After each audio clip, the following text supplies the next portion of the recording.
So first thing we're going to do here is treat these as whole numbers, and we're going to have to find a common denominator.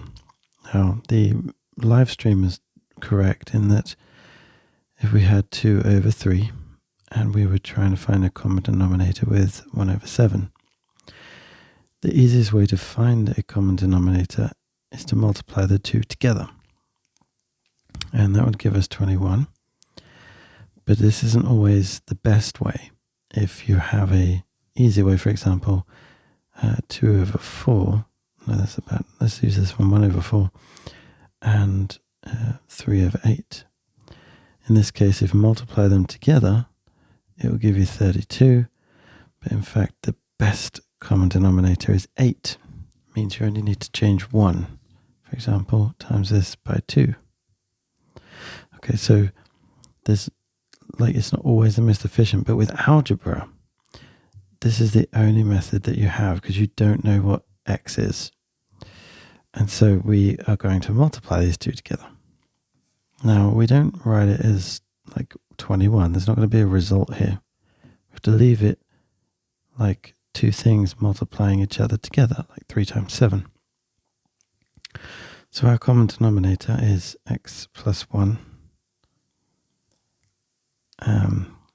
X plus 2. That's the common denominator.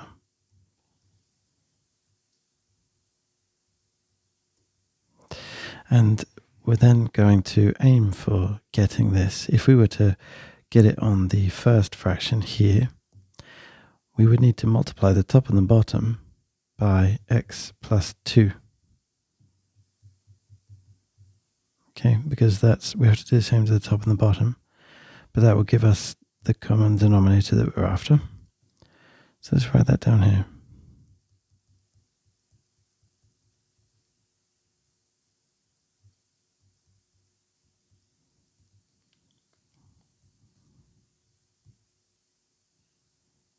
And on the right hand side, we are going to do the same procedure.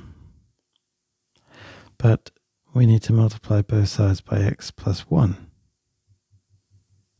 By the top and bottom, in order to get our denominator as we need.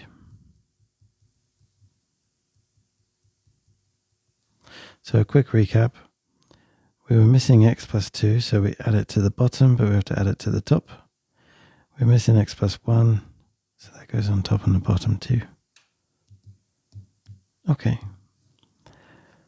Now, we're still equal to 2. Well, our issue in the other video was not expanding the brackets properly. So I'm going to make sure to do that this time. And that happens when you're either too tired or you're trying to rush.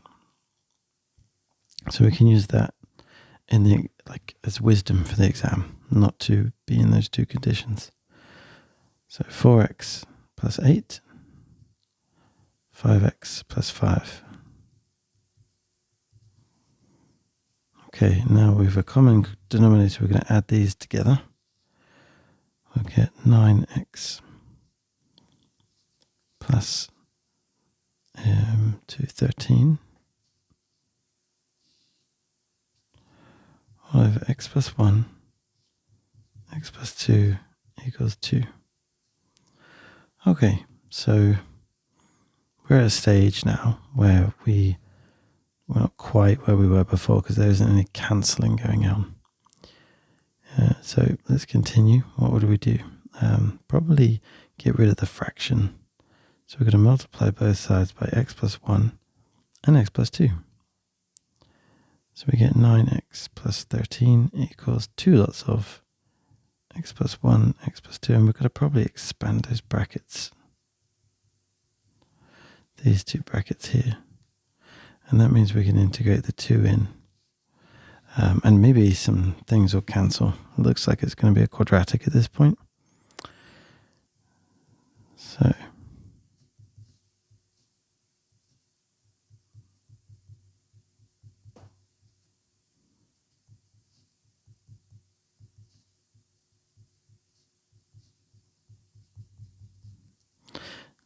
yeah, so now we need to get everything on the same side.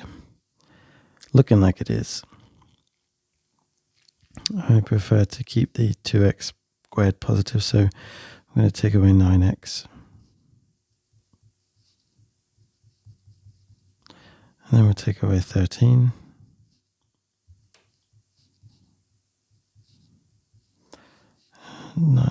Let's subtract 9. So we have arrived at a quadratic, and this is something we need to solve. You can put it in a calculator, and that's probably the easiest way.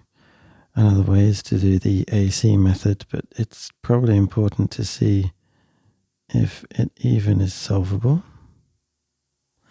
With the discriminant analysis, this is the part of the quadratic formula that is underneath a square root. So if it's negative, it doesn't have any solutions. So let's try it. Negative 3 squared, take away 4 times 2 times negative 9. So that's 9, take away 8 times 72. Okay, to me, that is positive because we're going to add them. So we get 81. And since it's positive, there's definitely a couple of solutions here. So that's not too bad of an indicator to say we could try the AC method. 2 times 9 is 18. What are the factors? That's about it. And which ones are going to get us to negative 3? It's probably these bottom ones. It can't be anything else, actually. So now let's replace the negative 3x with these two. So it's going to be negative 6 plus 3. I think the 6 has to go with a 2 because then it has the 2 as the common factor.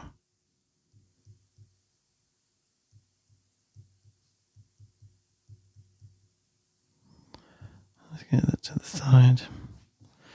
So they're the same. Yeah, they're the same. And you can verify that. And now we can factorize the left and the right.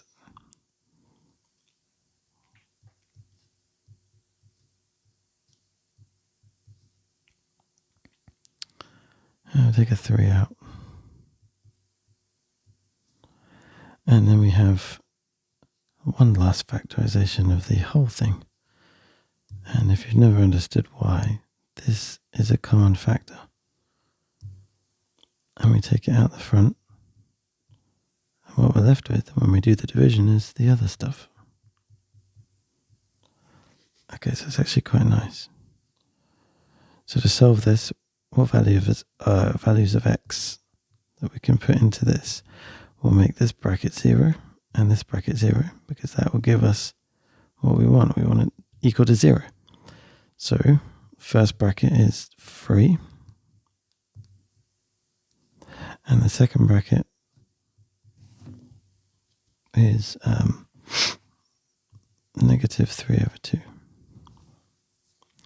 If you're not sure how I did that, I just ask the question by writing, when is this equal to 0?